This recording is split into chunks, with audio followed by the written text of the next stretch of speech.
Gracious Lord, we come to you asking for your help and with an acknowledgement, Lord, that we are nothing apart from you and we can do nothing without you.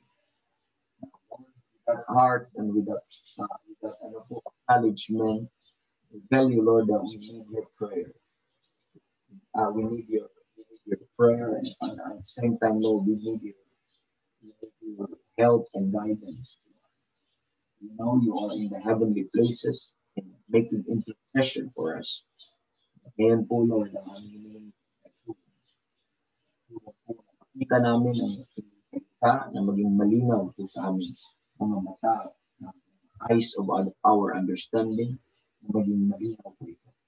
And Panginoon, tulungan niyo ang iyong lingkod, yung tao ngayong umaga na ito. In all these things, si Jesus Christ lang po ang aming maiksin.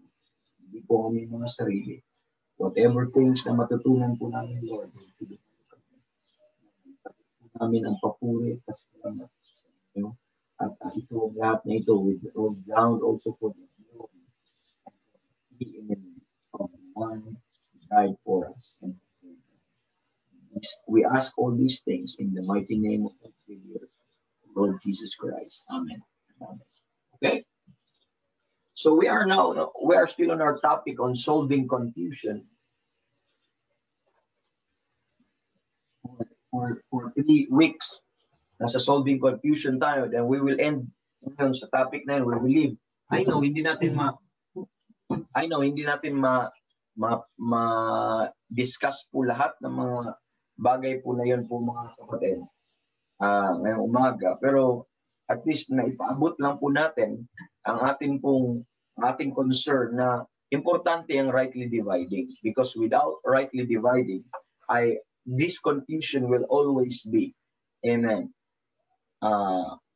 Every time you read the Bible, every time you study God's Word, because as what I have told you over and over and many times po, mga kapatid, that the Bible is not hard to understand. It is impossible to understand. Amen. Unless God's criteria of understanding God's Word, okay, is met. Pag hindi mo ma-meet yung criteria na binigay ng Panginoon, the Bible would be impossible to understand. Not hard. Pag sinabi mong hard, pwede mo pang maintindihan. It's impossible talaga. Pero kung na-meet mo yung criteria ng salita ng sinasabi ng Diyos, kung paano maintindihan ang kanyang salita, ang Biblia po ay mas malinaw pa sa crystal. Mas malinaw pa sa glass. At yun po ang point po, mga kapatid. So, it's between yung impossibility at saka clarity. That's wala nang in between. Walang hard, it's impossibility or clarity. Ganun lang. So you have to meet God's criteria in understanding God's word. At ano yung criteria understanding God's word? You must have the Spirit or you must be saved po, mga kapatid. That's the first thing. You must have that salvation. Amen. Secondly po, mga kapatid, ano pang criteria na inaano po natin? You must believe that you have the perfect Word of God. You have the perfect Word of God. Kasi how could you understand the Bible when you have a doubt on this? You should have a perfect, inspired, infallible, inerrant Word of God, and you believe that with all of your heart po, mga kapatid. So, ang makabenefit po sa salita ng Diyos ay yung mga tao na walang duda sa salita ng Diyos na everything sa Biblia ay perfecto at walang mali po, mga kapatid. Amen. From Genesis to Revelation, bawat salita dyan ay salita ng Panginoon po yan. Okay. Pero kung ikaw, ang approach mo sa salita ng Diyos, may thought ka na may malito, pero paano mo malaman kung saan ang mali at in thinking mo, lalo na pag may mga magiging bias ka, pag ganun, magiging doubtful ka po, mga kapatid, and you will have that unbelief. And every time you read the Bible, most especially if the Bible will go against you and tell you your fault, tell you expose you of your errors, and you might think, siguro ito yung maling translation. Siguro ito yung maling po, mga kapatid. So, it's so important. You need to be saved and you need to have the perfect Word of God. And not just to have it, but to believe it po, mga kapatid. And thirdly po, mga kapatid, you need to rightly divide. You need to rightly divide. That's a criteria. Kasi you need to study God's Word. And anong criteria in studying God's Word? Not just to read and read and read and read, but you need to know how to study it. And the Bible says, He commanded us to study, show thyself approved unto God, a workman that needeth not to be ashamed, rightly dividing the word of truth. That's why nasa rightly dividing po tayo po mga kapatid, because this is the method and the ways of the Holy Ghost in teaching po mga kapatid. That is to rightly divide the word of truth. To understand and realize that way po mga kapatid. Kung hindi ay mahirap po mga kapatid kung gano'n. Okay? So, naumpisahan po natin, so kung hindi mo to masunod ang method na ito, not only confusing, pero you will be deprived of understanding. But if you meet this criteria, kung anong binigay ng Panginoon, hindi intelligence ang criteria, no? Hindi po, actually ang ginagamit lang common sense na kagamitin mo. God has given you common sense po mga kapatid, lahat tayo, although hindi na yon common ang pagkagamit ng common sense, pero the plainness of the Word of God. Hindi mo kailangan, bakit hindi mo kailangan po ng doctorate degree, ng ano po mga kapatid, ng mga PhDs and lahat pa ng meron, or this academic excellence or achievement. Hindi mo kailangan in understanding God's Word. Simple lang. You need to be saved. Amen. You need to have the perfect Word of God that you can understand. And of course, you rightly divide po mga kapatid. Even the least of the Christians, mga kapatid, can understand as much as the doctors na mga ligtas. Pero even the least of the Christian, the uneducated Christian, could get much of the Word of God to the unsaved, mga kapatid. Kahit na-attain nila yung lahat ng education sa mundong ito, but if hindi sila saved, they will always be blind to the truth. They could never see the truth because they have no capacity to remove the veil from their eyes. Only the Spirit can. Po mga kapatid. Amen. So pero kung ma-meet natin yung criteria, the Bible is not confusing, but the Bible is enjoyable. The Bible is interesting, and the Bible mga kapatid ay napaka-sweet. Amen.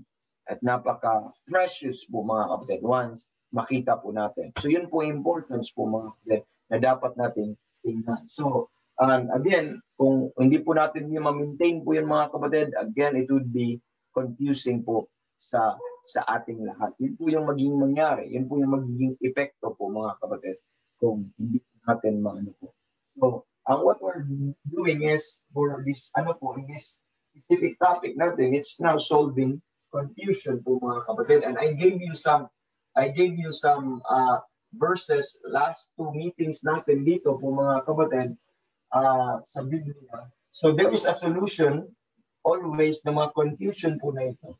So we look at salvation, okay, na po mga kapatid, contradiction. So there are things that are, we think na apparent contradictions po mga kapatid, kasi kung if you assume that that everything in the Bible is nakasulat para sa iyo, and you attempt to obey everything in the Bible, ay ang outcome po niyan po mga kapatid ay talagang malilito ka, or kung hindi, para mawala yung kalituhan mo, you will try to twist the scripture and interpret the scripture ayon sa iyong sa paningin at opinion. So you will end up also po mga kapatid misquoting God or misunderstanding kung ano po ang ganyang sinasabi sa salita. Kasi pilitin mong maiswak sa pagkaintindi mo.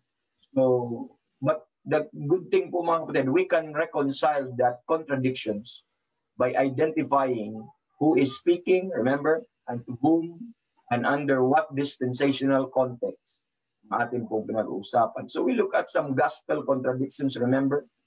Is the gospel the cross or the kingdom? Look at that both. And was the cross glorious or shameful? Was the gospel made known or kept secret?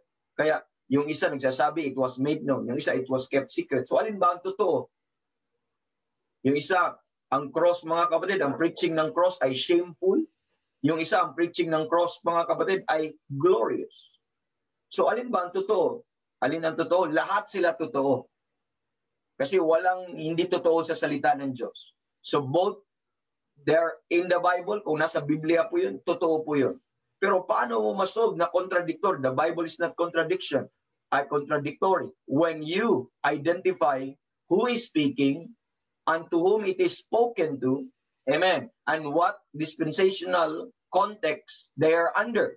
That's why, that's the purpose of rightly dividing, identifying this important element, mga kapatid, para makita po kung ano yung dispensational context, what dispensation. Are they living in the old dispensations na hindi na pwedeng iano? Parang ganun lang ba yan? Sa ating ng gobyerno, meron tayong administrasyon. Gusto nating ipilit na i-apply yung administrasyon nung dati, i-carried natin sa panahon natin. Iba-iba eh. Iba-ibang administrasyon eh. Ganun po. The same, actually, ang word na dispensation, it also, ano po mga kapatid, mean administration. So pag sinabi mong dispensation, this is the administration of God. Pagdating po sa pakitungo niya sa tao po mga kapatid. So dapat maintindihan po natin. So lahat yun, totoo, seemingly contradiction, pero pwede siyang ma-reconcile by just looking kung para kanino siya binigay, para kanino siya sinulat, at anong panahon po siya kinamand ng Panginoon. And you will see a whole lot of mga kapatid of these mga seemingly contrary principle, but they are both truth. Amen. You don't have to misplace the truth. Yun po ang violation sa Bible study, is when you misplace the truth, because everything in the Bible is truth, mga kapatid. And you cannot misplace the truth. What do you mean by misplacing the truth? Let me just mga kapatid, tell you again dito po sa ating napag-usapan. Ito pag magsulat ako din mga kapatid, that this is before time. So pag magsulat po ako ng ganito, ito yung timeline po natin, okay? Ito po yung timeline. So just bear po mga kapatid, kung hindi po nagiging straight, kasi hindi ko naman makita, medyo 6 feet din kasi itong ating so na yun, okay na yun kung ma-straight natin. So lagyan natin ng core, kasi this is how to malaman muna natin ano yung mga dispensational context. So we have the cross. That's our peg always po mga kapatid. Yun po palagi nating palatandaan, na hindi ka mawala, para once na makita mo yung cross, you will know kung saan ka nanirahan. Saan ka? Are you before the cross or are you after the cross? Ganun na lang, pagkikita mo. So that's a dispensational boundary. So we have here the Old Testament, because ang cross po ang nag-identify po mga kapatid what is the po mga kapatid, yung testamental period. So we have the Old Testament, and ang New Testament starts at the death of the testator. So kung ito yung birth ni Jesus Christ, it means a star po mga kapatid, at ito yung death ni Jesus Christ. So anything before his death is Old Testament, and we have also the New Testament. Itong part po na ito po mga kapatid, New Testament period. Okay? Pero po ang New Testament, mga kapatid, could be identified as two. Meron po tayo dito, isulat ko po, ito yung rapture. Okay, meron pong na-identify po natin na ito lahat po mga kapatid, So, sana inano ko pala. Tapos, pagkatapos po, ito yung tinatawag nating church age. This is the age of the church. At pagkatapos po ng church, mag-end po siya sa rapture, kukuhanin po siya ng Panginoon. Ang next segment ng history, we have the tribulation period, at ang tribulation period mag-end po sa second coming. Okay, may tatlong mountains na dapat mong pansinin po mga kapatid. Okay? Yung isang bundok ay kung saan binigay yung law. Okay? So might as well you are teaching po mga kapatid, that's the giving of the law. That's Mount Sinai. Yung isang bundok po mga kapatid is where Jesus Christ died. That is Mount Calvary. At ang third na mountain po mga kapatid, this is where Jesus Christ will descend sa lupa. This is Mount Olive. Okay? So importante po yun. The giving of the law, the death of Jesus Christ, and the second coming of the Lord Jesus Christ. And sa atin, mga kapatid, ito yung panahon natin. Ito yung from this cross po mga kapatid, ito yung ascension ni Kristo nung siya po ay umakyat po sa kalangitan. Ang tawag po nito, ito yung now in Christ. So ito yung present dispensation, ito yung present administration. For example, ano yung present administration ni ni President Duterte noong 2016 hanggang 2022. So ibig sabihin, nasa present administration pa rin tayo ngayon. So when we talk about the present dispensation, we're talking of the starting po ng death, burial, resurrection ni Cristo from the cross po mga kapatid, all the way sa rapture. So that is the present economy, or we call it the now in Christ. So that is to say, if this is now in Christ, this would make this, before this time, would make mga kapatid be the in times past, okay? It will be called as in times past. This would be the past, mga kapatid.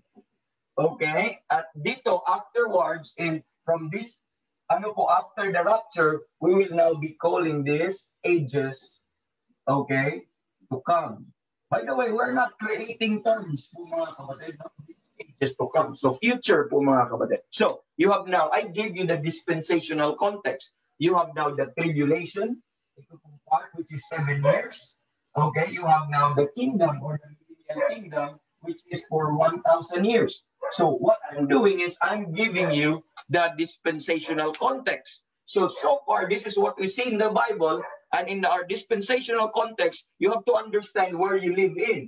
You are living in this now in Christ. You might be anytime nearing the rapture, maybe you picture yourself na ikaw yan. That we are close as any time that the Lord will come po mga kapatid. So I'm giving a dispensational context. Now, what about those things? Ito po, this is talking basically from dito po, starting from Abraham, okay? I'd like you to understand there's a man named Abraham, okay? Starting from Abraham po mga kapatid, from this time po mga kapatid, starting kay Abraham, we are dealing with the nation, okay? Nation of Israel. So we're dealing with the nation of Israel. Basically, sa Old Testament is more of the dealing of the nation of Israel. At dito po, we are dealing of the church, which is the body of Christ. Okay? And dito na naman, pagdating mo sa ages to come, I'm talking about kung kaninang in-address po mga kapatid, we are now talking from tribulation to the millennial kingdom. We are now talking again to that group of people which is we call Israel. So you have to identify that para magkaroon ka ng context. Kasi kung hindi mo makita yan mga kapatid, malilito ka sa salita ng Diyos. And ito po ay mga terms na ginagamit sa Bible, like in times past, you could see that in Ephesians 2:11, now in Christ Jesus, Ephesians 2:13, that in the ages to come, mga kapatid, this is Ephesians 2:7. So ang Bible po nag-outline ng past, present, and future po mga kapatid, as we understand it. So I'm giving you the dispensational context. Now, i-apply po natin. I'm slowing kasi rightly dividing 101 po mga kapatid. This is not supposed to be deep, but I'm supposed to be giving you kasi 101, the basics of rightly dividing. That's why I have to pass through these things po mga kapatid para makita ng bawat isa. Okay. Now, with that, ang unang tanong, like example, gospel contradiction. Is the gospel the cross or the kingdom? Is the gospel the cross or the kingdom? Kasi minsan pag makakita ka ng gospel, akala mo parehas lahat ang gospel. So makakita ka ng sa Bible na gospel, pero ito ang tinutukoy niya ay about sa kingdom na walang kinalaman sa cross. Yung isa naman, makikita mo yung gospel na about sa cross na walang kinalaman sa kingdom. So, ganun po mga kapatid. So, dalawang statement na magkaiba, dalawang doctrinal principle na magkaiba, pero paano mo ma-reconcile yan? Ilalagay mo siya sa dispensational context. So, totoo na may gospel concerning sa kingdom, totoo na may gospel din concerning sa cross, the death, burial, resurrection. Pero ilalagay ko siya sa dispensational context. Hindi pwedeng sabihin na mali. Saan ang totoo dyan? Ano ba ang gospel? Kingdom o cross? Ang tanong ay, ang sagot is, tama yung dalawa. Pero you have to understand kung ano ang gospel in operation ngayon, ano ang gospel in operation dati. So pag sinabi mong ang gospel ay naglalaman ay kingdom at ang hari po mga kapatid, dito yan sa in times past na operation bago namatay ang Panginoong Jesus. Totoo yun dito. Pero yung gospel na sinasabi natin ang cross now, ito sa panahon natin. So, you see, walang contradiction kung ilalagay mo siya sa tamang lugar. What about, was the cross shameful or glorious? Sometimes kasi, lalo na sa early acts dito po mga kapatid, na mayroon pang transition from in times past, panahon po dito, ang gospel po mga kapatid ay, it was to condemn them. It was to say, whom ye crucified, whom ye slew, whom ye hung on a tree. Pero pagdating po sa preaching ni Apostle Paul, okay, ang gospel na yon ay glorious. Kaya nga sabi niya, God forbid that I should glory, save in the cross of Christ. So nakita po natin. And marami po mga kapatid. Like for example, justification. What about justification po mga kapatid? Ang justification ba with works or without works? So meron po sa Bible na ang justification with works. James 2:24. Makikita mo po yan. At sa Old Testament, marami kang makikita po dyan na ang justification, kinakailangan na may elementong trabaho. Pero meron ding justification sa Bible na hindi trabaho, kundi faith lang, by faith, or by believing, not by works, or justification without works. So both po yun ay recorded sa Bible. So how do you reconcile that? All you have to do is to put that in a dispensational context. That it was my justification dito, that with works, dito, justification without works. Justification with works, justification without works. At how do I know? Sige, like for example po mga kapatid. Okay, let's look at Romans chapter number mga kapatid, okay? Romans chapter number 2 verse number 24. James muna, 2:24. Hindi mo pwedeng masabi dito na walang works kasi sinabi ng Bible Again, every word is important and every word is pure and perfect and true. Wala kang pwedeng babaguhin, hindi mo gagamitan ng scholarship. Ang secret lang sa pag-intindi ng Biblia, kung anong nakasulat, yun ang ibig sabihin. Amen. Huwag kang masyadong ma-intimidate sa mga nagsabi, oy, ganito ang ibig sabihin niya. Pag ang kanyang sasabihin ay iba sa nakasulat, mali siya mga kapatid, tama yung nakasulat. Okay? So, gagamitin natin ay common sense. Gamitin natin ng kaunti yung knowledge and wisdom na binigay ng Panginoon. For example, James chapter number 2, verse number 24. How do you resolve that po mga kapatid? Na James 2, verse 24. Anong sabi po dito? Ye see then, verse 24, how that by works a man is justified and not by faith only? Pag sinabi mong not by faith only, how a man is justified by works and not by faith only. Ibig sabihin, it's not faith alone. So there is an element of works. So a man is not justified by faith only, but with works also. So combine yung dalawa po mga kapatid na makikita po natin. Amen. So you could not just undo that and say, oh, hindi yan ang ibig sabihin. Yan ang ibig sabihin po mga kapatid. Hindi mo pwedeng i-twist yan. That is as clear as crystal po mga kapatid.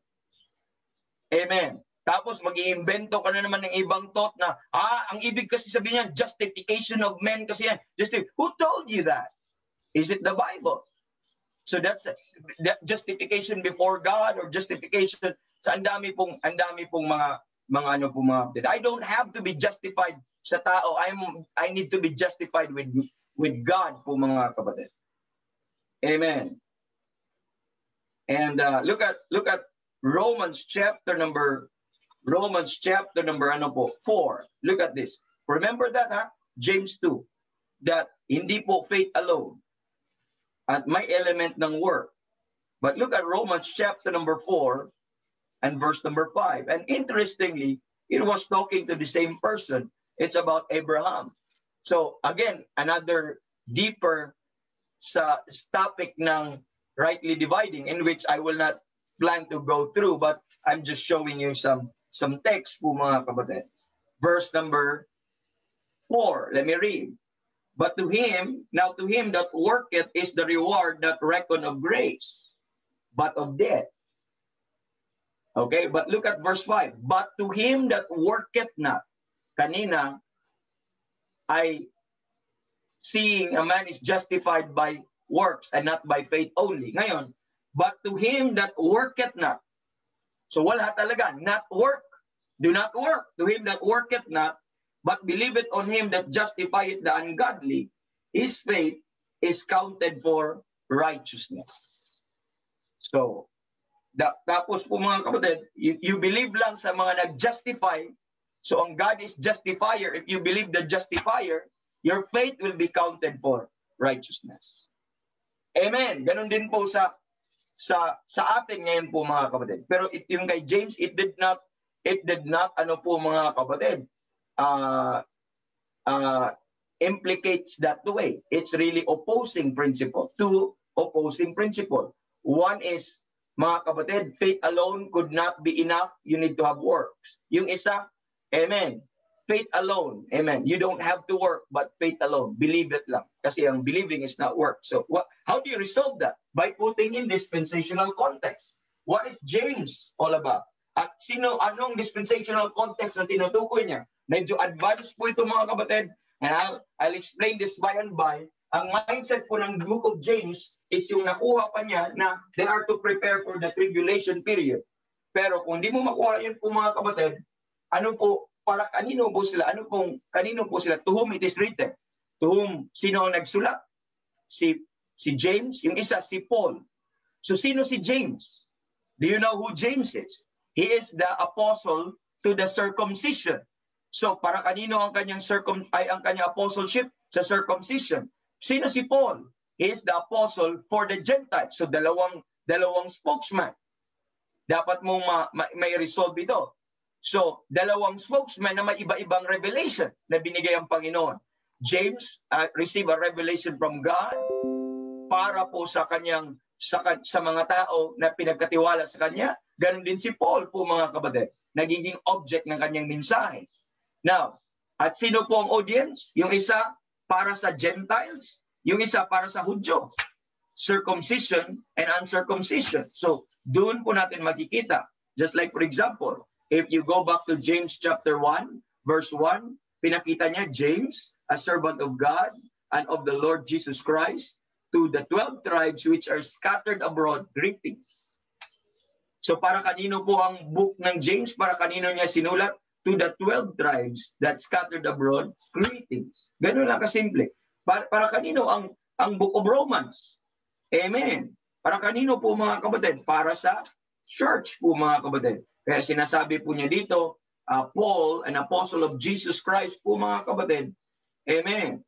So makikita po dito para sa church. Makikita po natin in verse number 7 po mga kapatid. Makikita po natin to be all in Rome, beloved of God, called to be saints, grace and peace. Okay? Lahat po na yun. So, yung isa ay para sa church. Yung isa ay para sa bansang Israel. So, makikita mo na, saan ang Israel? Dito, Old Testament, Israel ang dealing. Ages to come, Israel ang dealing. So, yung present truth dapat sa church, ito yung present truth sa church. So, saan ang applicable sa iyo ngayon? Ang saan ang para sa iyo? You have to know, Hudyo ka ba? O hintil or part ng church. O andito ka. So, saan ang applicable sa iyo?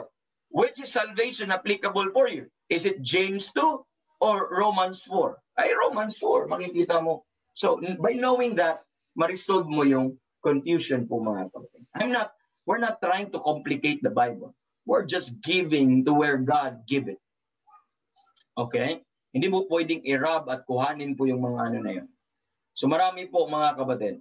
Marami. How are sins forgiven? Ang tanong, how are sins forgiven? Na-discuss natin na dito, makikita mo, ang sins forgiven po mga kapatid, that it is conditional.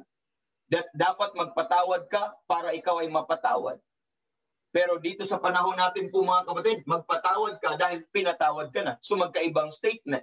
Nabuksan din po natin yung mga verses po mga kapatid. Amen. So now, let's add more po mga kapatid. Let's add more. Let's go to Matthew chapter number yung exposure ng anuhan ko lang to yung exposure ng ilaw. Yun yung kahit kung sa ganyan expose lang yung ilaw masyado. Okay. So, ano po mga kapatid, let's go to, dagdagan na natin. So, hindi ko na ibalikan yung dati. Magdagdag tayo kasi marami tayong i-cover sana. Pero hindi ko i-explain much po mga kapatid, pero intindihin nyo lang, abulin nyo. And I need your participation kasi hindi po ako nakahanda ng verse na ipa-plug po sa ating screen mamaya po mga kapatid. Wala po akong hinandang ganon. Pero kailangan nating buksan ang Biblia. So, I would like you to see two opposing principles. For example, Matthew 10. Let's look at Matthew 10. We'll try to solve this in a simpler way po mga kapatid. So, simple lang na pamamaraan para makita po natin. Siglit lang ha. Yan. Uy, natakpan na ang cross. Hindi makita pa rin.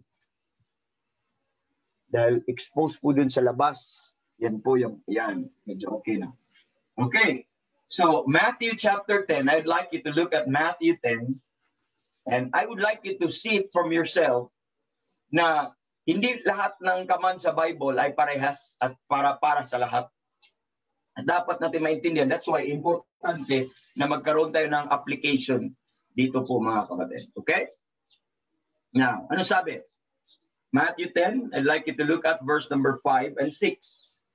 These 12 sent forth, sila ay pinadala, and commanded them, saying, Go not into the way of the Gentiles, and into the city of the Samaritans, enter ye not. But go rather to the lost sheep of the house of Israel.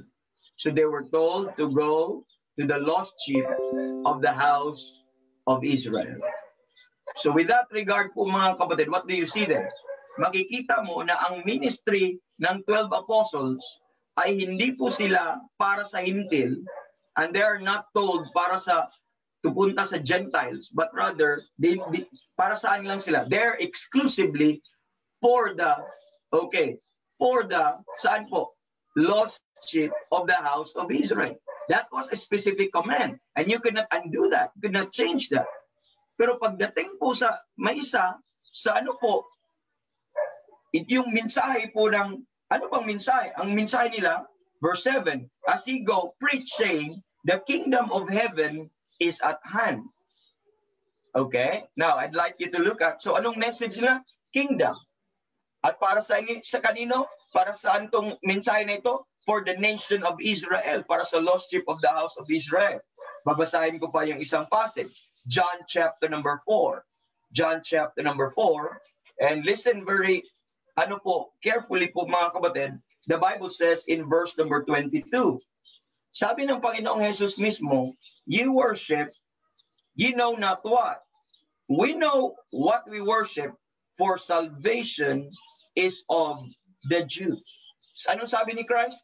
Salvation is of the Jews. So with that regard po mga kapatid, kitang-kita na ang kaligtasan po mga kapatid ay para sa Hudyo.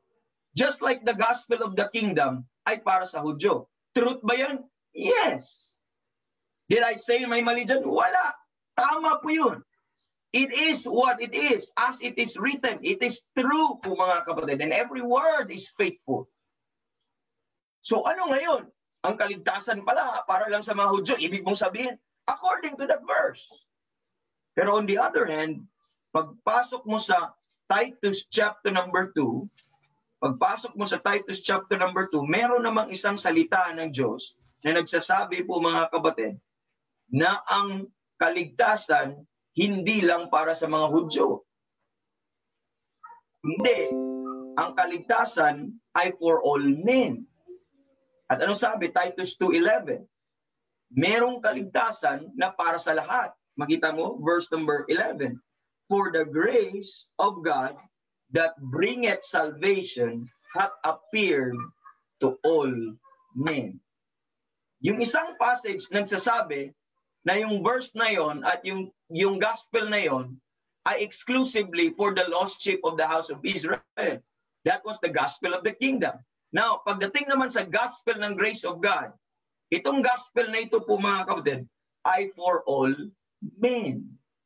So, saan ang totoo sa dalawa? Totoo silang dalawa. Walang mali sa dalawa. Ay, paano nagkukontra? Alin ang sundin natin? Yun ang next na tanong.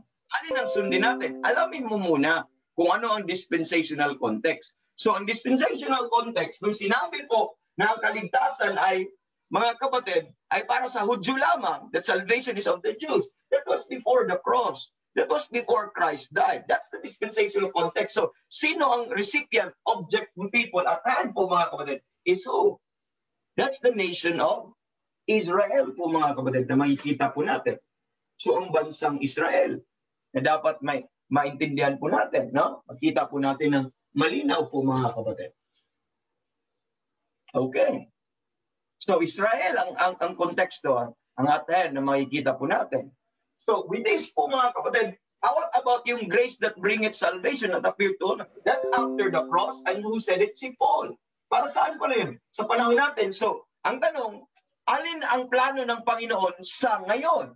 Ang plano ng Panginoon sa ngayon is ang kaligtasan ay para sa lahat. Hindi lang para sa Hudyo, kundi para sa lahat. Intindihan natin. So, walang contradictory kung ilalagay mo lang siya sa context. Pero kung imimix mo yung dalawa at sabihin mong parehas lang yan, yun ay confusing. Hindi mo masasolve ang problema. Kaya sasabihin nila, huwag kang magbasa ng Bible kasi mababaliw ka. Pag magbasa ka ng Bible, mababaliw ka talaga pag wala kang Holy Spirit.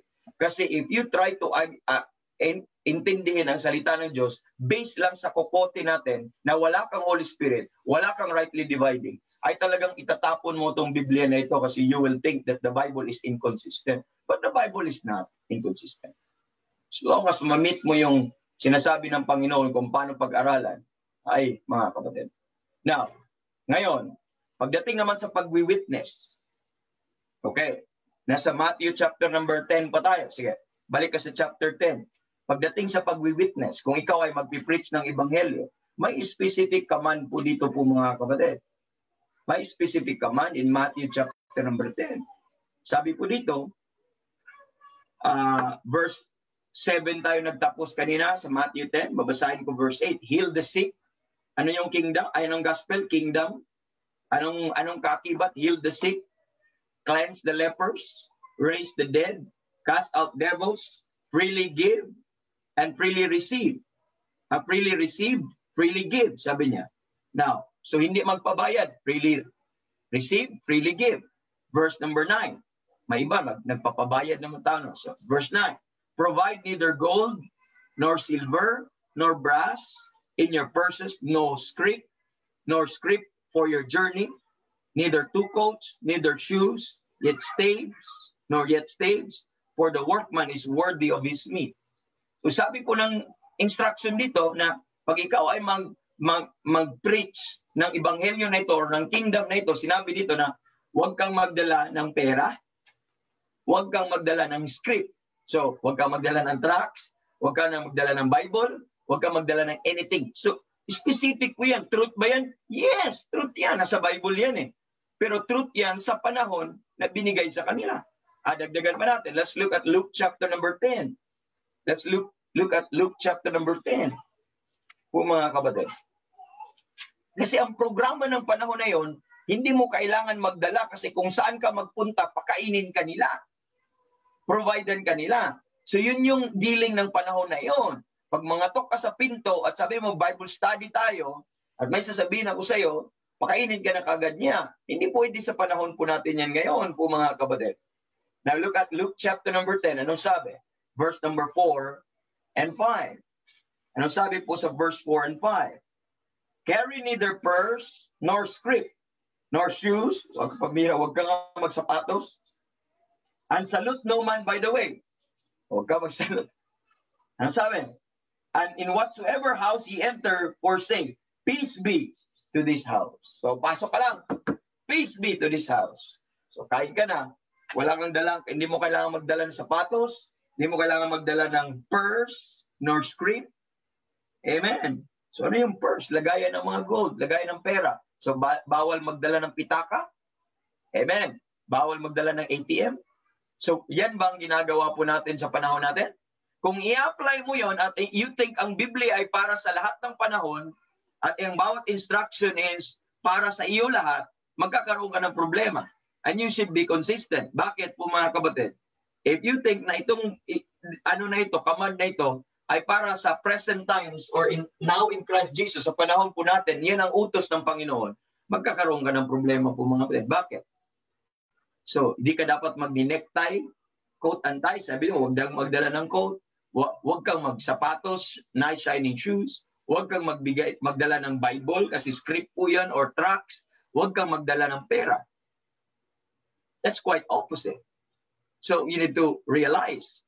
Kasi, the only way, ano ba talaga? Susundin ba? Kaya sasabihin ng iba, ang Bible kasi hindi yan updated eh. Gaganon kaagad. Hindi na dapat ng ganun kasi sa style nila dati, so ganun naman, mag-explain ka naman ng humanistic na mga mga kapatid approaches sa Bible. You could not do that in the Bible. I'll say this. Truth yun sa panahon dito. Are you listening? Truth din yun sa panahon dito. Pero sa panahon po natin po mga kapatid, iba po ang dealings natin. If any man provide, hindi ka tayo pwedeng manghingi. We don't want to be a burdensome to anyone, but we are to work. We are to mga kapatid. Hindi ka pwedeng, okay, mangatok ako. Ganda sana kung ganyan lang, no? Mangatok na lang ako sa bahay, tahanan, peace be unto this house. At all I need is provided na sa inyong pamilya. Ang ganda sana kung gano'n. Pero hindi na yan in operation eh. Iba yun sa panahon po natin. As much as possible, hindi tayo magiging filthy lucre. Hindi tayo magbibeg ng pera. Hindi tayo maghihingi po mga kapatid. Praise God kung may mga love gifts at may mga nagmamahal sa Panginoon. But we don't, amen. We don't do it. Doon po ang magiging gamitin natin yung mga verses na sabi ng Panginoon sa akin, huwag daw ako magdala ng pera kasi may pera dito sa bahay ninyo. Ano bang klaseng application yan, mga kapatid? Palabasin nyo sa tahanan nyo pag may mga ganon, okay? Hindi yan ministro ng Diyos sa panahon natin. Okay? That is misapplying. At yun ang sinasabi kong truth misplaced. So, yun po yung atin pong iwasan, yung mga kapatid, yung truth, okay? Yun po iwasan natin kasi lahat sa Bible ay truth. Yung iwasan natin yung truth misplaced. Pag misplace mo yung truth na yun, ibig sabihin, pag sinabi kong truth misplaced po mga kapatid, ang truth dito, para sa panahon dito, sa old dispensation, ay i-apply mo dito. Ano mangyari?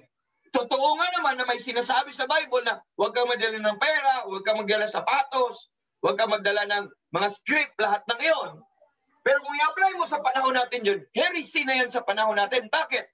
Ang truth na para dito, pertaining dito, kinalagkad mo kasama dito.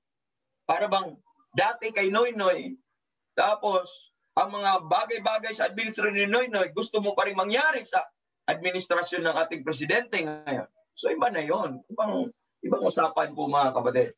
That's economy. Another truth na misplaced, kung ano yung katotohanan dito, gusto mong i-apply dito. Yun naman ang mali. Kasi sabihin mo, ang salvation is by grace through faith. Totoo yun. Pero kung sabihin mo, salvation by grace through faith sa lahat ng panahon, alam mo ang ginawa mo? Ang truth dito, na para lang dito, dinala mo sa ibang lugar, sa ibang panahon. Ang tawag naman yan ay truth misplaced. So ano mangyari? Heresy. So, ang mga katotohanan naman na intended para sa tribulation, para sa kingdom, i-apply mo dito, or ang katotohanan dito, i-apply mo din dito. So yun ang magiging problema. So, na out of context ka. Na talagang halo-halo ka, ma'am. Talagang mahihilo ka. Salito. Do you see the necessity of rightly dividing? That's the only way. The only way to solve confusion. Do not misplace the truth. Put the truth where God intended it to be. You place it where God intended it to be. That's why meron tayong mga timetable po mga kapatid that we have to observe. And that's very important na maintindihan po natin. Okay? So, kagaya ng another thing po mga kapatid, yung mga winitnessan natin, can they resist? Can they say no or not? Let's look at po mga kapatid. Let's look at yung mga wini-witness na natin ngayon. Let's look at Luke chapter number 21. Mayroon pong panahon. Let's look at these verses. Luke 21:15. Tingnan mo. Mga kapatid, dinala ko lang kayo sa Biblia ng mga opposing principles, pero may solution po yun. Huwag kayong mag-quit sa Biblia. Kung tingin mo may mga contradictions na seemingly contradictions, hindi actually yan contradiction na kinokontra niya ang bawat isa. Basta ilalagay mo lang sa proper dispensational context. Okay? And dito po sa pamamaraan nito, maintindihan mo, ilalagay mo lang ng maayos. Luke 21, binibigyan ko lang kayo ng mga bersikulo at hindi din natin ini-interpret ang bersikulo at ititwist para mag-reconcile sila. Ano ang method ng Bible study ni rightly divide lang natin. Okay? Look at Luke chapter number 21. At ano sabi sa verse number, ano po mga kapatid? Sa verse number 15. Okay, Luke 21, verse 15. The Bible says, sabi niya dito, I will give you a mouth, sabi ng Panginoong Jesus. By the way, verse 14 mo na, settle it therefore in your hearts, not to meditate before what ye shall answer. Sabi dito, not to meditate. Okay? Before what you shall answer. So huwag ka muna mag-isip kung anong sasabihin mo, anong isasagot mo. Do not meditate. Verse 15, I will give you a mouth and wisdom. Ang Diyos magsasabi, I'll give you a mouth and wisdom, which all your adversaries, lahat ng mga kaaway mo or nag-oppose sa truth, sabi dito, shall not be able to gainsay nor resist. Ang ganda ng panahon na ito mga kapatid.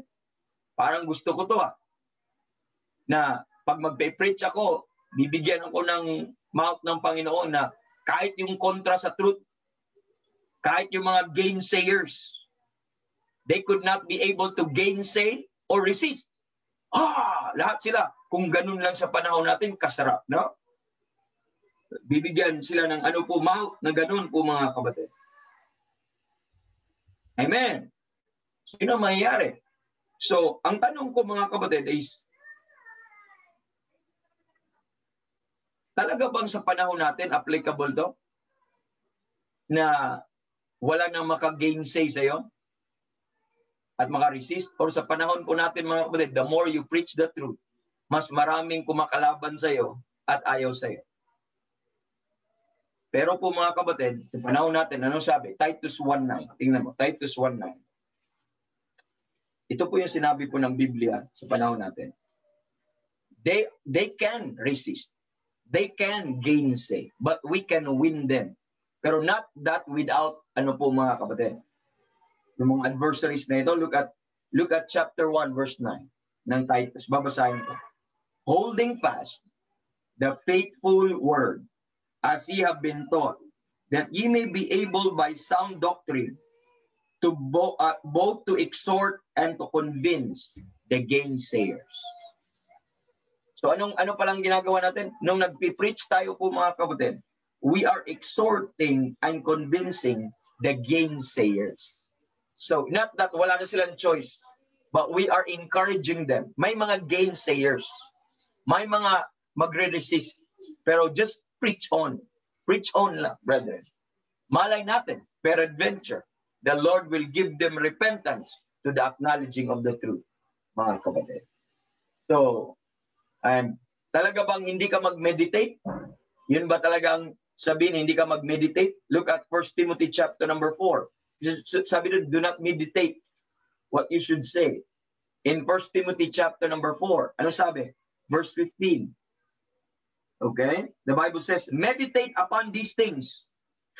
Give thyself wholly to them, that thy profiting may appear to all. Yung isa, do not meditate. Yung isa, meditate. Saan ba? Parehas yung tama. Bakit? Ilalagay mo lang siya sa dispensational context. Dito po mga kapatid, bibigyan sila ng mouth and tongues ng Panginoon, and wisdom ng Panginoon, na kahit yung mga gainsayer at yung mga nagre-resist, hindi nila mariresist. Ganon din dito. Tribulation sa millennium. Pero sa panahon natin po mga kapatid, may mga gainsayers na, may magre-resist na. Ang sa atin duty, preach on lang na ma-convince yung mga gainsayers at yung mga enemies, adversaries ng cross po mga kapatid. Preach on na tayo. Amen. So, another thing. Okay? So, I'm choosing po mga kapatid, no, para Okay. Now, ang tanong, how do we know what to say and believe? How do we know what to say and believe? Look at Mark 13. Sa panahon po, may panahon, Mark 13,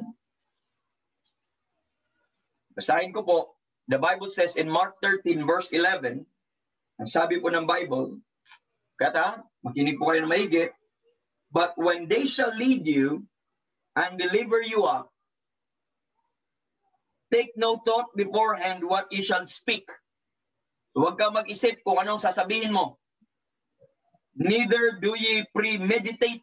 Kaya kanina, huwag ka mag-meditate kung ano sasabihin mo. Pero sabi, but whatsoever shall be given you in that hour. So may bibigyan ka in that hour. If you will be persecuted, amen. Huwag mo na isipin kung anong sasabihin mo kasi bibigyan ka kung anong ng directive, kung anong sasabihin mo. Anong sabi dito? What ye shall speak, neither premeditate, but whatsoever shall be given you in that hour, that ye speak. So may magbibigay sa kanilang words kung ano sasabihin. For it is not ye that speak, but the Holy Ghost. So yung panahon po na yun, kasarap, no? Na ganun ka lang, tayo ka lang, huwag ka magsasabi ng, huwag ka mag-isip kung ano sasabihin mo, ang Holy Ghost ay bubulangan ka lang at sasabihan ka na ito yung sasabihin mo. How do we know what to say and believe? Meron bang bubulong sa'yo ngayon at sasabihin, Joshua. Nasa panahon ba tayong ganon? Mga kapatid, wala na yun. Tapos na tayo doon. Bakit? Kompleto na ang Bible. So, ibig sabihin po mga kapatid, in 2 Timothy 3:16, all scripture is given by inspiration of God and is profitable for doctrine, for reproof, for correction, for instruction in righteousness, that the man of God may be perfect, truly furnished unto all good works. So mga kapatid, wala nang bubulong sa iyo, ha? Wala nang, hindi mo pwedeng sabihin na, okay, tayo lang ako dito, bubulungan ako ng Holy Ghost kung ano sasabihin ko. No. You need to read the Bible now, so that you will know what to believe, so that you will know what to say, so that you will know how to behave and how to respond or to react. Tingnan po natin. God gave you already everything that He wants you to say.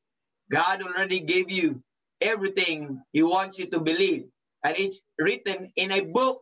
And take that book up and don't you ever dare say na, okay, binulungan ako ng Panginoon. I've heard a voice, mga kapatid, na nagsasabi sa akin, bigay nyo sa akin ang pera nyo. Naku, delikado kayo, takbo ka na doon. Sinungaling yung tao na yun. Okay? Delikado. Pag may mga bababa sa inyo doon at sasabihin, galing siya sa Mount Apo at ginausap siya ng Panginoon, nung nag-fasting siya ng ilang araw, kinausap siya ng Panginoon at sinasabi sa iyo, ako ay ikaw ang gagawin kong appointed son of God from this time on. Huwag kayong maniwala doon po mga kapatid. Okay? Gutom lang yun. Nagiging delirious.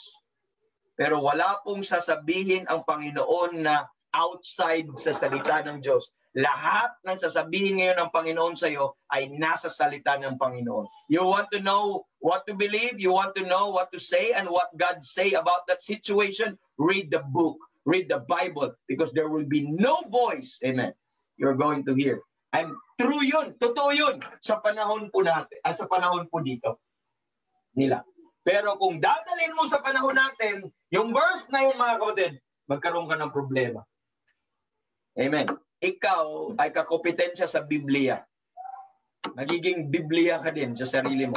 Kinausap ka ng Panginoon sa pamamagitan ng dreams, pamamagitan ng pagbulong, mga inner voices po mga kapatid. I'm selling sa'yo. Kung meron pong mga ganun ka, magpa-check ka. Ako, practical naman tayo na tao po. No? Wala na tayong signs, wonders, miracles ngayon. Ang kailangan mo ay psychiatrist. Po mga kapatid, pag may mga ganun.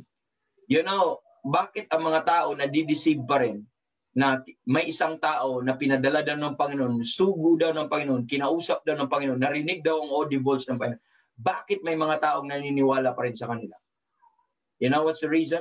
Because they have been ignorant sa Word of God. You know, pag matutunan mo lang ang Word of God, ma-liberate ka sa mga manipulative na mga religious leaders na yon at makawala ka po doon mga kapatid at hindi na mapalinlang at ma-deceive ng mga deceivers na yon na nagsasabi na nagpakita sa kanila ang Panginoon, ibinigyan sila ng revelation ng Panginoon, wala na po, ma-deliver ka. Such mess. Such lies po mga kapatid. So, totoo yun dito. Pero kung i-apply mo yun dito, lies na yan. You know, sabi ng isang preacher, every heresy, amen, and every theological lie is the truth misplaced. Yun po yun. Pag ang truth na taga dito, ilagay mo dito, heresy yun. Ang truth dito, ilagay mo dito, heresy yun. I'm talking about designated truth kasi may mga designated truth na para po sa panahon lang nito na hindi mo apply sa ibang panahon, sa dispensational context. May mga truth na para lang dito na hindi mo pwedeng i-apply. May truth din po mga kapatid na para sa lahat ng panahon. And usually, ang tawag niyan, pan-dispensational truth. Yun yung nature ng Panginoon. Ibig sabihin, yung nature ng Panginoon, kung holy siya dito, holy siya in all times and forever. Kung righteous siya dito, righteous siya all the way po mga kapatid. Yun ang mga pan-dispensational truth. Yung character ng Panginoon. Who God is po mga kapatid. Pero pagdating sa mga detalye, sa mga commands, sa mga ano po mga kapatid, yun po ay iba-iba. Amen. Hindi nagbago ang Panginoon. God is the same yesterday, today, and forever. Pero ang pakikitungo po niya, ang administration po mga kapatid, depende po sa kanyang plano at depende po sa kanyang will or purpose sa panahon po na yan. Okay? Dapat na maintindihan po natin yan, mga kapatid. So, are you learning? Is this helping you po mga kapatid? Am I very deep? Just tell me. Kasi as much as possible, I try to lower it down po mga kapatid. Kasi 101 po ito mga kapatid and not necessarily na kailangan magiging okay? Magiging mahirap po sa atin. We would like to approach this with plain and simple po mga kapatid. Now let's look at po mga kapatid, Genesis chapter number 17. Another. Upo lang ako ha. Para naman ako nakatayo din pag nakaupo kasi of course, binibiro ako nila. Ay, nakatayo ka pala sir. Kala ko nakaupo. So, yan ang biro nila sa akin. Anyway, okay lang yun. Amen. Wala namang eye for an eye and tooth for a tooth na ngayon eh. So, okay, what about Genesis 17? Kasarap sana kung may reader ako dito sa Okay. Sige, Genesis 17. Huwag na. Ano sabi dito sa Genesis 17? Pakinggan nyo ito ng maigi Genesis 17. Basahin ko verse 10 to 14. Ito yung covenant ng Panginoon po mga kapatid. Ito yung covenant ng Panginoon kay Abraham. So, we'll start. Saan si Abraham? Ito si Abraham, di ba? Sabi ko, ito si Abraham. Diyan tayo. Yung dispensational context, diyan yan sa panahon na yun. At saan nagtatapos yung dispensational context niyan? Hanggang sa cross. Ganyan po mga kapatid. So, haba yung dispensational context ng kahit niya. Basahin ko. Okay, verse, salamat, nandyan meron akong tagabasa, nandyan pala, akala ko mga pangalan lang yan. Okay, Brother Randy, thank you. Verse 10 to 14, Brother Randy, ano sabi? Brother Carlo, available ka ba? Ay, hindi, nagbiyahe, wag na Brother Carlo. Si Brother Randy na lang, okay? Genesis chapter 17, verses 10 to 14. This is my covenant which ye shall keep between me and you and thy seed after thee. Every man child among you shall be circumcised, and you shall circumcise the flesh of your foreskin, and it shall be a token of the covenant betwixt me and you. And he that is 8 days old shall be circumcised among you. Every man child in your generations, he that is born in the house or bought with money of any stranger, which is not of thy seed. He that is born in thy house, and he that is bought with thy money, must needs be circumcised, and my covenant shall be in your flesh, for an everlasting covenant. Verse 14, and the uncircumcised man-child whose flesh of his foreskin is not circumcised, that soul shall be cut off from his people. He hath broken my covenant. So, thank you, Brother Randy. Prepare, Brother Randy, sa Galatians 5, 2-6. Okay? Now, while Brother Randy was preparing doon, have you understand what you have just read? What you just have read? I heard, po mga kapatid, that kung sino man yang hindi magpa-circumcise, look at verse number 14. Okay? Kung sino man hindi magpatuli, that soul shall be cut off from his people. Do you realize that what the word cut off is? Means he will be killed. And that is good as being doomed or will go to hell po mga kapatid. Or that is condemned already pag hindi siya magpa-circumcise. So yun po ang command. Ganun po, kaya ang tawag sa kanila ay circumcision. Kasi requirement sa kanila na kailangan magpatuli po mga kapatid. Or that soul shall be cut off. Okay? So that's why they're called circumcision, ang bansang Israel. But look at Galatians 5, verse 2-6. Tanong. Galatians chapter 5, verses 2-6. Behold, I, Paul, say unto you, that if ye be circumcised, Christ shall profit you nothing. For I testify again to every man that is circumcised, that he is a debtor to do the whole law.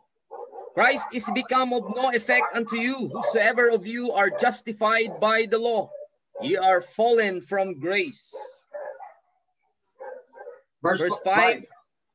We through the Spirit wait for the hope of righteousness by faith. For in Christ Jesus neither circumcision availeth anything, nor uncircumcision, but faith which worketh by love. So, mga kapatid, there used to be a time that circumcision is bearing. Ibig sabihin, circumcision can save your soul. You will not be cut off if you'll be circumcised po mga kapatid. That used to be a time, and it started with Abraham po mga kapatid. That's why, starting when God gave Abraham that covenant, mga kapatid, of circumcision, every man-child that should be born po mga kapatid should be circumcised or else they will be cut off. Amen.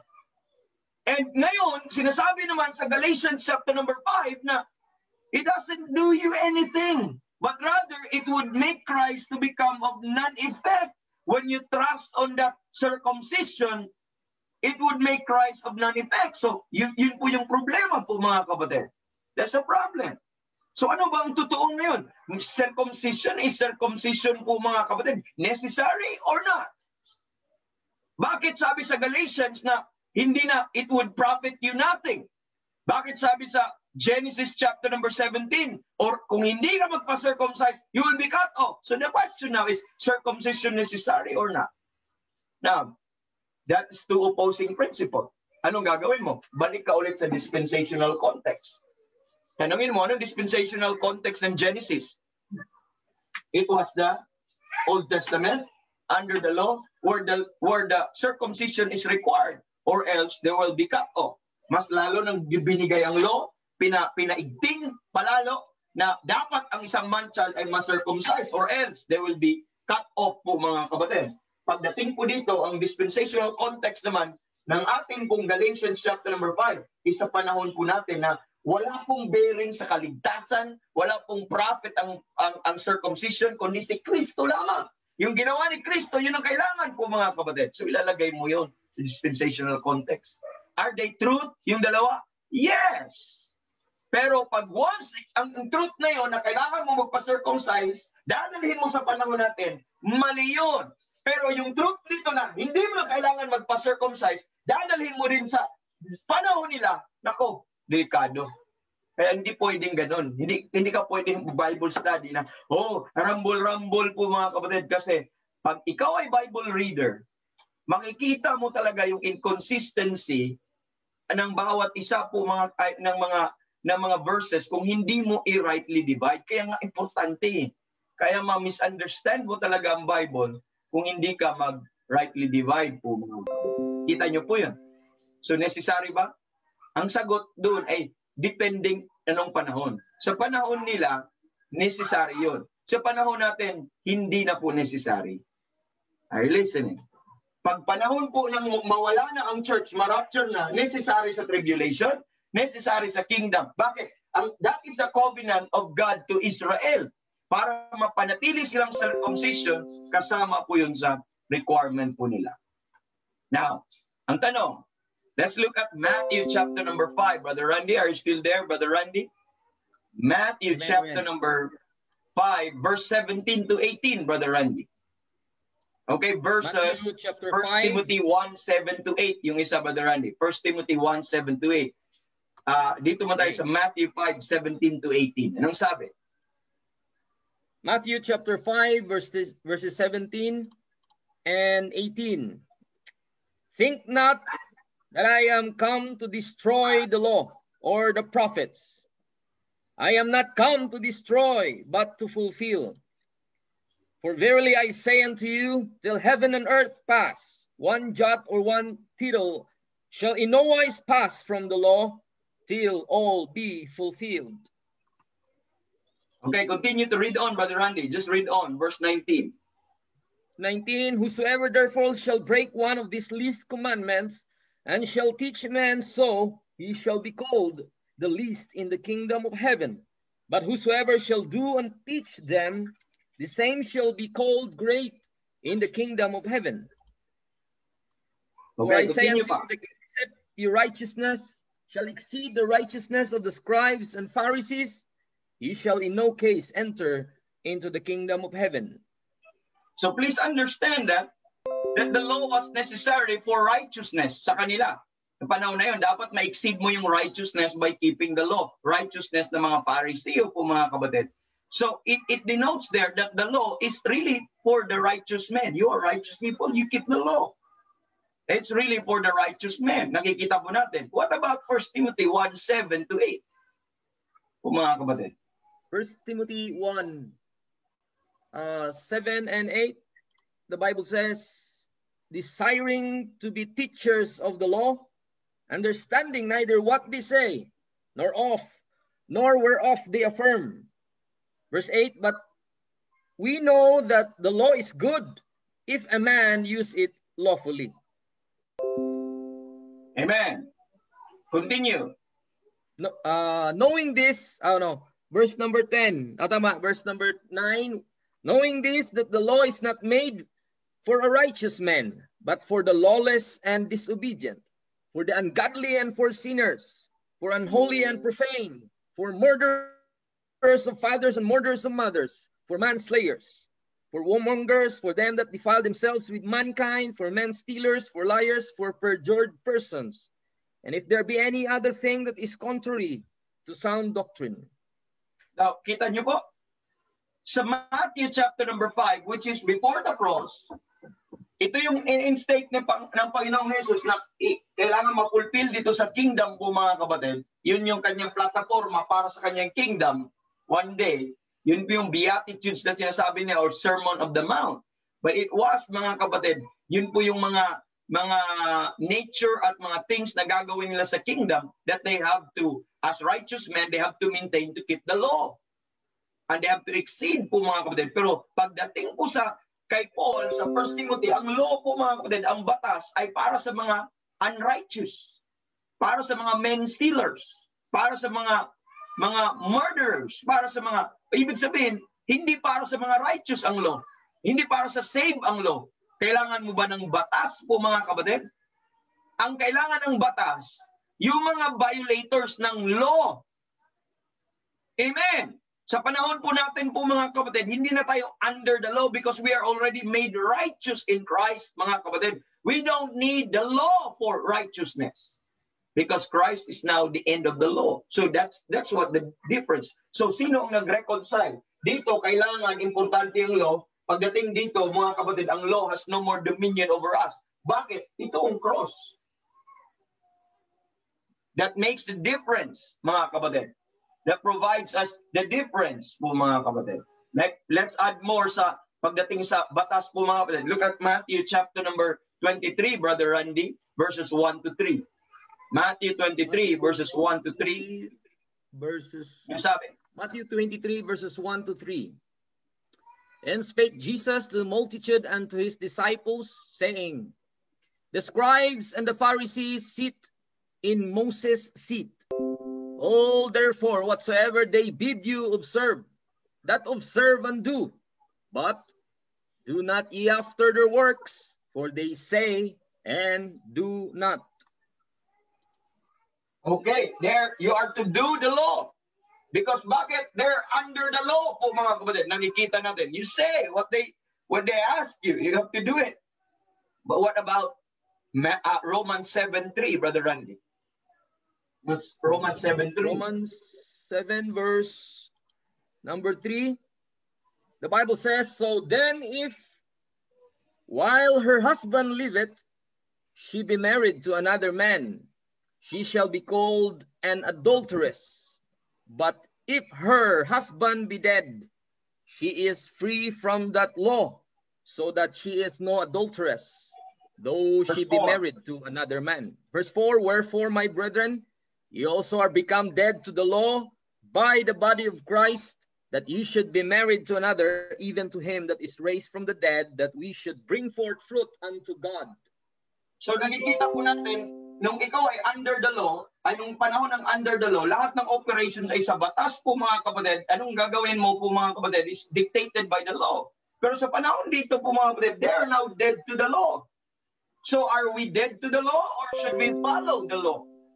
Follow it. We are already dead to the law po mga kapatid. By the way, binigyan na po niya tayo ng Holy Spirit sa panahon natin.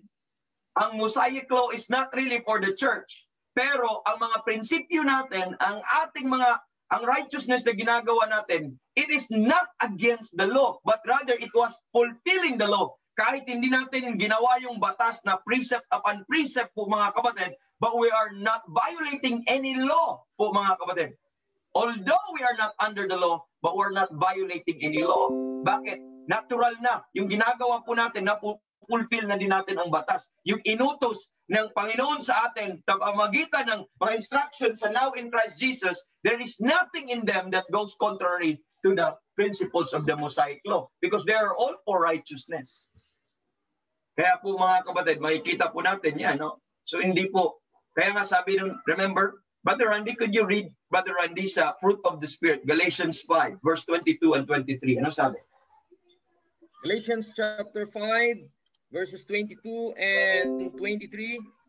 The Bible says, but the fruit of the Spirit is love, joy, peace, long-suffering, gentleness, goodness, faith, meekness, temperance.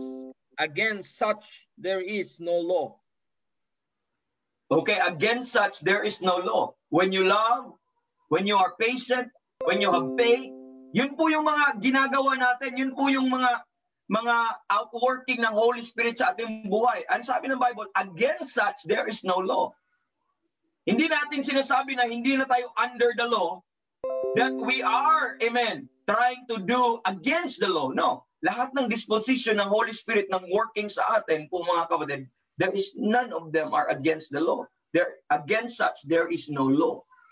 Wala tayong binabiolate, but rather, lahat ng outworking ng Holy Spirit na binigay sa atin ay fulfilling the law.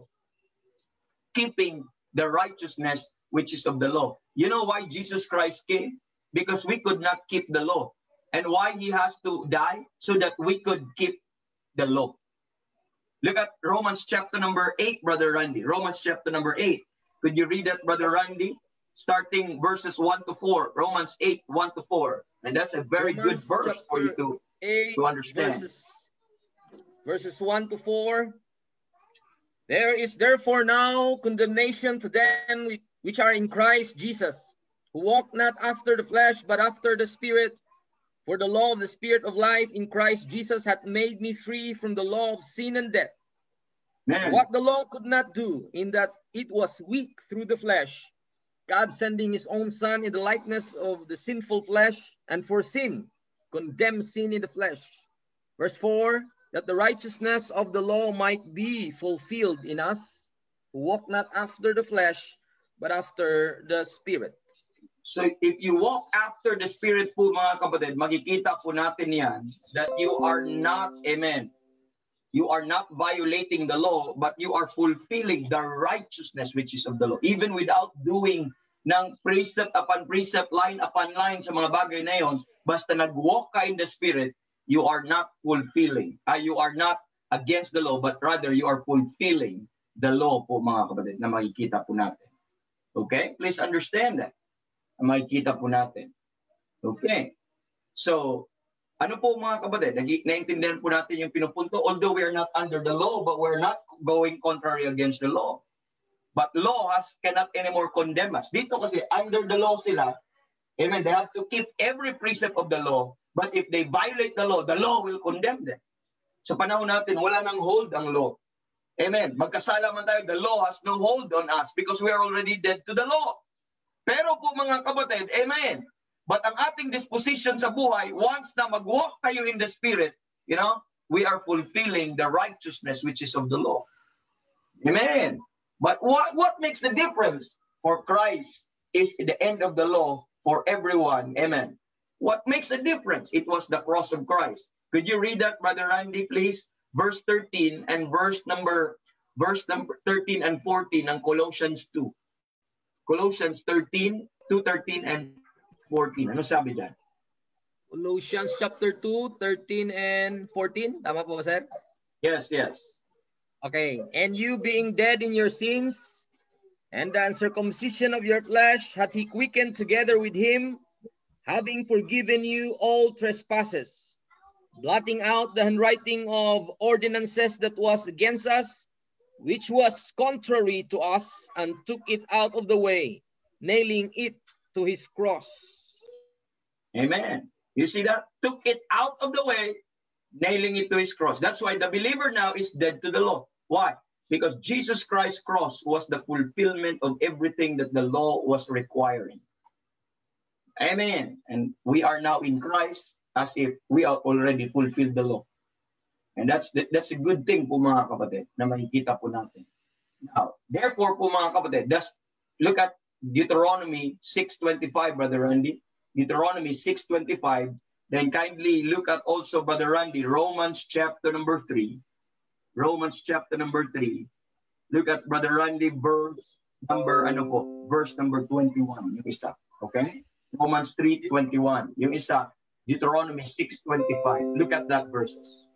Okay. Deuteronomy chapter 6 verse number 25 or 24 and 25. And the Lord commanded us to do all these statutes, to fear the Lord our God for our good always, that he might preserve us alive as it is at this day.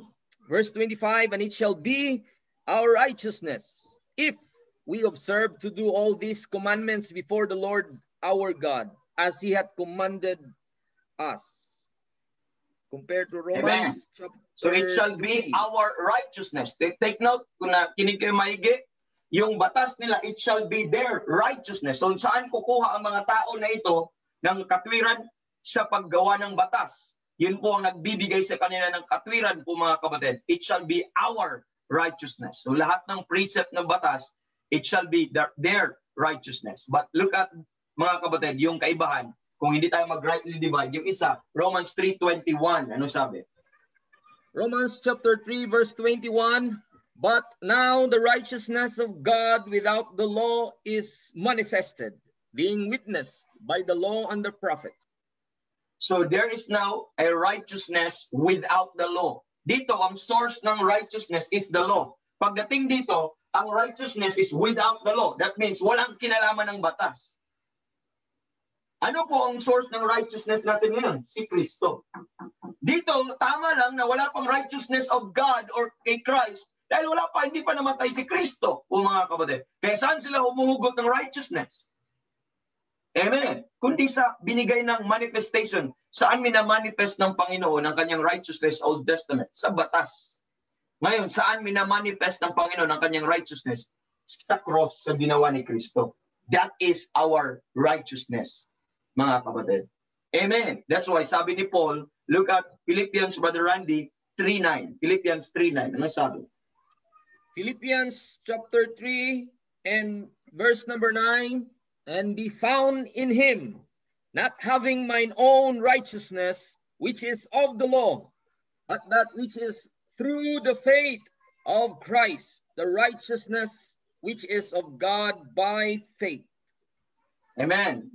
Being found in him, not having mine own righteousness, which is of the law. So ang righteousness ni Paul, remember sa context, pakibasa mga verse number, Brother Randy, 5 and 6. Ano sabi diyan?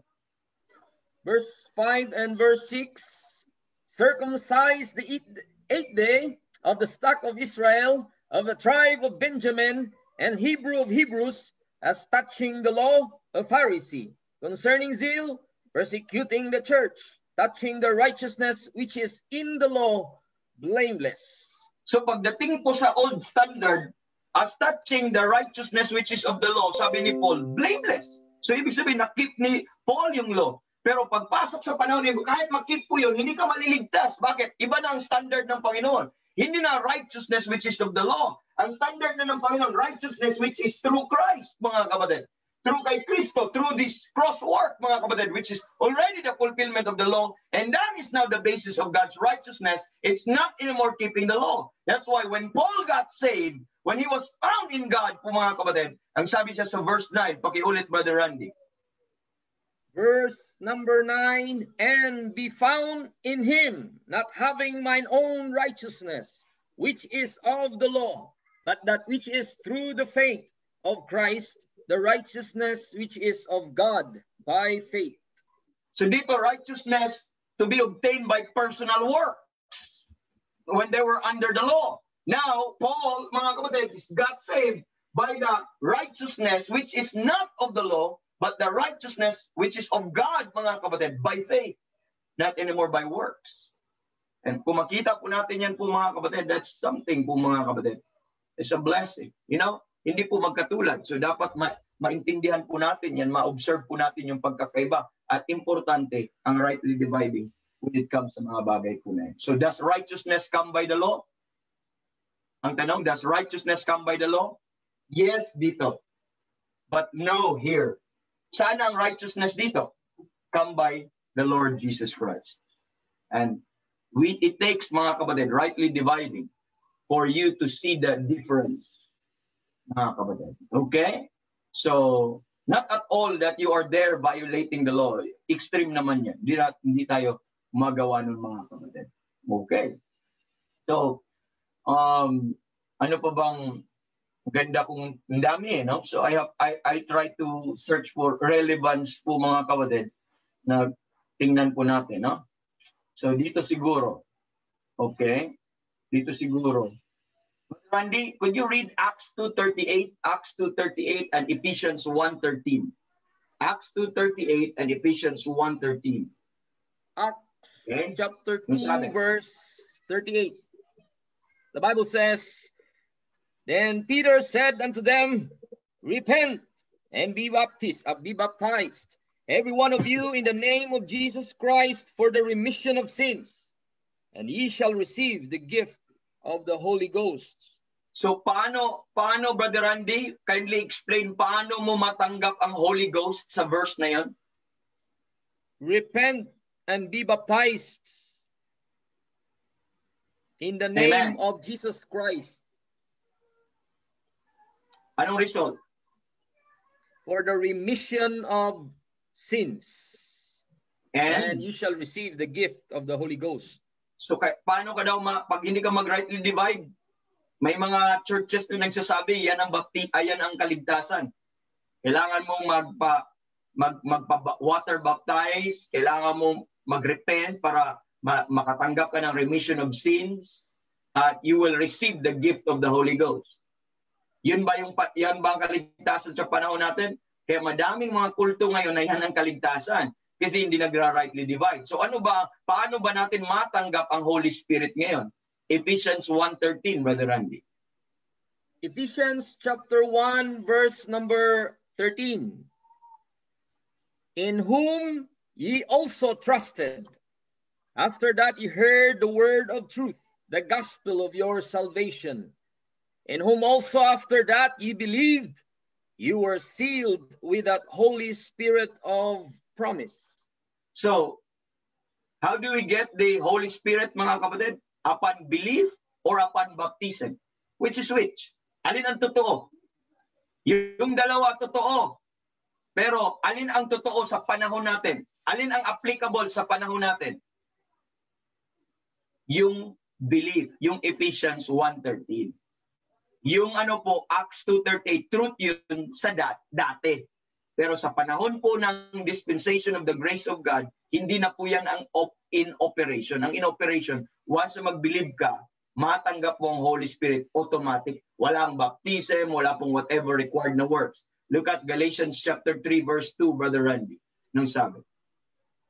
Galatians chapter 3 and verse number 2, the Bible says, "This only would I learn of you. Received ye the Spirit by the works of the law or by the hearing of faith?" So, paano mo natanggap ang Holy Spirit? By the works of the law. Yung baptism is the works of the law yun. Fulfillment ng law yun. Amen. Is it the works of the law or by hearing of faith? Paano mo natanggap ang Holy Spirit? By the works of the law or by hearing of faith? Of course, Ephesians 1:13, in whom you trusted after you heard the word of truth, the gospel of your salvation, in whom also after that you believe and you were sealed with that Holy Spirit of promise. Once you believe the gospel, you receive the Holy Spirit. Why? Because, mga kapatid, the Bible says, for our gospel came not unto us in word only, unto you in word only, but also in power, amen, and in the Holy Ghost, and in much assurance. So yung gospel po, once mag-believe ka, not only it contains the righteousness of God, may kaakibat mong Holy Ghost na once mag-believe ka sa Ebanghelyo, ibibigay sa iyo ang Ebanghelyo. Kaya anong sabi doon, Brother Randy? In Galatians chapter number 4, verse number 6, Brother Randy, anong sabi? Galatians anong natanggap mo nung ikaw ay naging anak ng Diyos? Galatians 4, verse number 6, "And because ye are sons, God hath sent forth the Spirit of His Son into your hearts, crying, Abba, Father." So, you see that? Dahil ikaw naging anak, paano ka naging anak ng Diyos? Galatians 3 and Brother Randy, no? Paano ka naging anak? 3:26, Brother Randy. Galatians 3, verse number 26, the Bible says, "For ye are all the children of God by faith in Christ Jesus." So paano ka naging anak ng Diyos? By faith in Christ Jesus, not by works. So nung ikaw ay naging anak, because you are sons, God sent forth the Spirit of His Son into your heart. Amen. Hindi ka pwedeng bigyan ng Holy Spirit kung hindi ka saved. God sent forth the Spirit of His Son into your hearts. Therefore, you could cry, Abba, Father! O mga kapatid, dati, may panahon na kailangan mong magawa ng law, kailangan mong magpabaptize, kailangan mong gawin yung repentance from sins, and lahat po ng iyon. Amen. And para makatanggap ka ng gift of the Holy Ghost. Pero dito po mga kapatid, once you hear the preaching and you believe it you take it by faith mo mga kapatid. When you have that hearing of faith instantaneously, you will be sealed with that Holy Spirit promise without any work po mga kapatid. Why? For faith cometh by hearing, and hearing by the word of God. So once you listen the word of truth, the gospel of your salvation, instantaneously, right in an instant, you will receive the Holy Ghost by faith. Amen. Not by baptism. Amen. Praise the Lord. And I thank God po mga kapatid that we're not living in that time and age po mga kapatid. Amen. So, many things po mga kapatid. Amen. Kailangan po nating i-reconcile, kailangan nating tingnan po mga kapatid. Amen. So, I have to jump all of these things. By the way, do we inherit the earth or heaven? Kasi sa Matthew 5:5, the meek will inherit the earth. My inheritance is not heaven, but it's not earth, but heaven. And okay, so dito na lang, tatapusin natin sa ano bang gusto mong ipakita dito? Dito na tayo sa subject ng prayer. Last na lang to mga kapatid. Ito siguro Dalawa. Sige. Let's look at Matthew, Brother Randy, 21 and 22. Matthew 21, 22. Matthew 21, 22. Then 2 Corinthians chapter number 12, verse 8 to 9. Yung isa, ha? 2 Corinthians 12, 8 to 9. Matthew 21, 22. Let's get it first. Okay. Ano sabi? Matthew 21, verse number 22, the Bible says, "And all things whatsoever ye shall ask in prayer, believing ye shall receive." Okay. Then, everything, ha? You ask in prayer, believing, then you shall receive. Lahat ng pinapanalangin mo, basta maniwala ka, you shall receive. So look at 2 Corinthians 12, 8 to 9. Ano sabi? 2 Corinthians chapter 12, verses 8 and 9, "For this thing I besought the Lord thrice, that it might depart from me." And verse 9, "And he said unto me, My grace is sufficient for thee, for my strength is made perfect in weakness. Most gladly, therefore, will I rather glory in my infirmities, that the power of Christ may rest upon me." So, sa Matthew 21 is telling us that when you ask God in prayer, you will get it.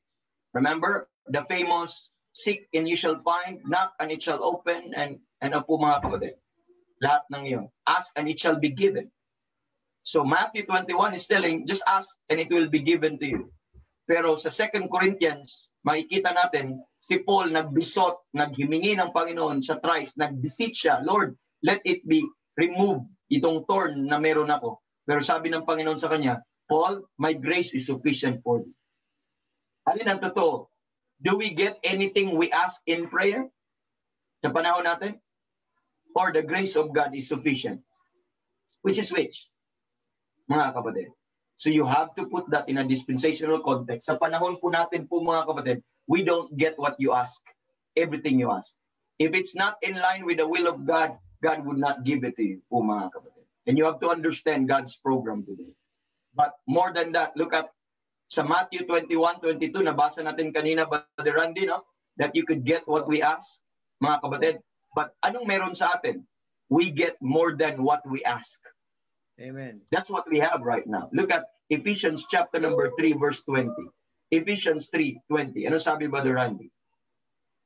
Ephesians chapter 3, verse number 20. "Now unto him that is able to do exceeding abundantly above all that we ask or think, according to the power that is worketh in us." Amen. You see? God can do, is able to do exceedingly abundantly more than what ye ask or think. Amen. So, if God will just give me what I ask, amen, for sure I don't know what I should ask. For sure I don't know what's good for me. But God, who is all-knowing, watching me right now, and he will give me, if this is my prayer, but he will give me more than what I ask or think. He sees my future. He knows what's good for me, and he will give me what I ask or think. That's amazing. That's how beautiful when we pray in our time and age. It's not giving what we want, but it's giving what God wants me for my life. Amen. Amen. What he wants for my life, what he wants for your life. And all of that is more than what you ask or think. It's more than what you ask or think. That's something. Mga kapatid. Pag biruin ko na, hihingi tayo minsan ng mga bagay na ikapahamak natin. Hindi natin alam eh. Kasi according to Romans chapter number 8, our infirmity po mga kapatid, is just we don't know what we ought to ask God for, what we ought to pray for. That's our infirmity. That's why he gave us the Holy Spirit so that he will help us of our infirmities. But when the Holy Spirit will pray, he will answer to you, mga kapatid. It's more than what we ask or think. I'd rather go that. O mga kapatid. Kasi baka lang, hihingi ako ng something na sa gusto ko lang, pero hindi ko nakita ang future na ikapahamak ko pala. Amen. Amen. And Brother Randy, I'm sorry, but that's not a good way to end, but this will be a good way to end. John 15:13 to 14, Brother Randy. John 15:13 to 14. 13 and 14. John 15, 13 and 14. Greater love hath no man than this, that a man lay down his life for his friends. Verse 14. Ye are my friends if you do whatsoever I command you. Okay, ye are my friends if you do whatsoever I commanded you. Ano sabi niya doon? We appreciate that verse. Greater love hath no man than this, that a man lay down his life for his friends. Sino yung friends niya? Yung nagkikip lang ng commandments niya. Sino yung friends niya? Yung disciples at bansang Israel. He laid down his life for his friends. That was true doon po mga kapatid, yung sinasabi ng Panginoon sa kanila. Pero sa panahon po natin po mga kapatid, he did not lay down his life just for his friends. He laid down his life even for his enemies. Look at Brother Randy. Romans chapter number 5, verse number 6, Brother Randy, and 8, then 10. Brother Randy. Romans 5, 6, 8, and 10. For when we were yet without strength, in due time, Christ died for the ungodly.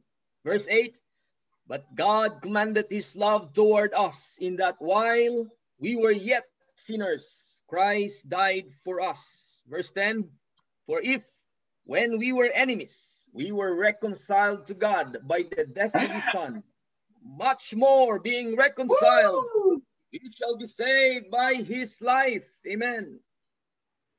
Nakita niyo po? Kung John 15 ang basis natin, 13 and 14, nako, hindi ka kasama. Amen. Sa mga kaibigan lang. Wala ang ungodly, wala ang sinners, wala ang mga enemies. Pero glory to God. Nakikita natin ngayon sa panahon natin na hindi lang para sa bansang Israel, hindi lang para sa friends niya ang kanyang death. Nalaman natin by the revelation na binigay niya kay Paul na ang kanyang cross, mga kapatid, para sa ungodly, para sa sinners, para sa kanyang enemies, and that includes the Gentiles, that includes you and me, and we enjoy that love of God, that he died, he laid down his life, not just for his friend, but for his enemies, for the sinners po, mga kapatid, and for all man, mga kapatid. That's the grace of God now that bringeth salvation hath appeared to all men. Now my question, mga kapatid, this morning is this. Is it greater love to die for your friends? Or greater love to die for your enemies? Which is greater? I'm telling you this morning, the greatest love po, mga kapatid, was displayed when Jesus Christ told us and when Paul told us, mga kapatid, that he did not just die for his friend, but there are far greater than love than that. It's easy to die for a friend. But it takes a greater, far greater love to die the ungodly, to die for the sinners, and to die for your enemies. That's why, anong sabi sa verse 7, Brother Randy? Anong sabi sa verse 7? 7, for scarcely for a righteous man will one die, yet peradventure for a good man, some would even dare to die. So, madaling mamatay for a good man, for friends. Pero it's very hard, very scarcely to die for the ungodly. Praise God that we live in a day and time where the revelation is the gospel is for the enemies of the cross. It's for all mankind. Wala pong pinipili, that God loves you and me. That loves everybody. That's the revelation right now sa panahon po natin po, mga kapatid. One day, matapos yun. One day, papasok ka. Doon naman siya ulit sa Israel. Pero dito sa ngayon, sa panahon natin, para yan sa all men, para sa kanyang mga enemies, na si Kristo ay may binigay na reconciliation. At yun po yung preaching natin ngayon. So kung hindi ka mag-rightly divide, you will miss those truths po, mga kapatid. Na napakaganda, na inorganize, na binilagay po ng Biblia po, na hindi ka ma-confuse. Hindi ka ma-confuse. Makikita mo yung order po ng Panginoon. And again, uulitin ko, if you learn one thing po, mga kapatid, in our lesson this morning, is that you are living in the best time to be saved. Are you listening? You are living right now in the best time to be saved. You are living in the best time to serve God. You are living in the best time, amen, to know God. You are living in the best time po mga kapatid to be used by God. And you are living under grace, the church age, now in Christ Jesus, where it is, mga kapatid, a peculiar time compared sa lahat po ng iyon. Amen. And take that opportunity, serve Him now, know Him now po mga kapatid, and take advantage of that privilege na kung saan tayo nilagay ng Panginoon. And I'll say this, I thank God, and He's all that matters now. Amen. In this life, and He's all in all po mga kapatid. And looking at those differences, you will appreciate, amen, kung sino ka at kung paano ka niligtas ng Panginoon at saan ka nilagay ng Panginoon na panahon po natin. So you see, rightly dividing would add joy to your salvation, add joy to your service, add joy to your journey sa Christian life.